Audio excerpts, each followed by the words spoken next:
இந்திய அளவில் அதிகமான ரசிகர்களை கொண்டுள்ள நடிகைகளில் ஒருவர் ராஷ்மிகா மந்தனா. தற்போது இவர் சல்மான் கானுடன் ஜோடி போட்டு சிக்கந்தர் படத்திலும் தனுஷுக்கு ஜோடியாக குபேரா படத்திலும் நடித்து வருகிறார். மேலும் சத்ரபதி சாம்பாஜி மகாராஜின் புராண கதையான சாவாவில் நடித்துள்ளார். இப்படம் வரும் பிப்ரவரி 14ஆம் தேதி வெளியாக இருக்கும் நிலையில் ஷாவா படத்தின் பாடல் காட்சி சர்ச்சைக்குள்ளானதை தொடர்ந்து படத்தில் இருந்து அந்த காட்சி நீக்கப்பட்டுள்ளது. லக்ஷ்மண் உடேகர் இயக்கியுள்ள இப்படத்தில் விக்கி கௌசல், ராஷ்மிகா மந்தனா, அக்ஷய் கன்னா, அசுதோஷ் ராணா, திவ்யா தத்தா என பலர் நடித்துள்ளனர்.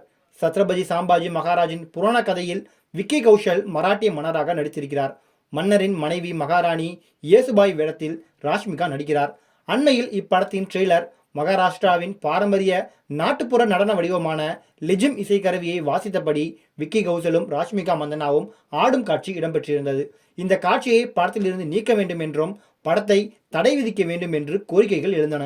மேலும் சத்ரபதி சிவாஜியின் பரம்பரையைச் சேர்ந்த சம்பாஜி ராஜே லெஜிம் வாசிப்பதை காட்டியதில் தவறு இல்லை.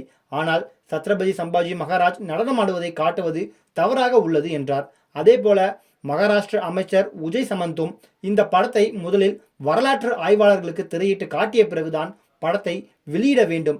மகாராஜின் கௌரவத்துக்கு தீங்கு விளைவிக்கும் எதையும் பொறுத்துக்கொள்ள முடியாது என்றார்.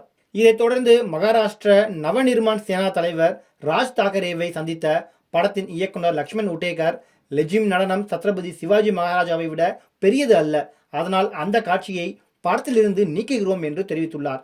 இதையடுத்து சாவா படத்திற்கு எழுந்த சர்ச்சை முடிவுக்கு வந்துள்ளது. இப்படம் பிப்ரவரி 14ஆம் தேதி காதலர் தினத்தன்று தியேட்டர்களில் வெளியாக இருக்கிறது.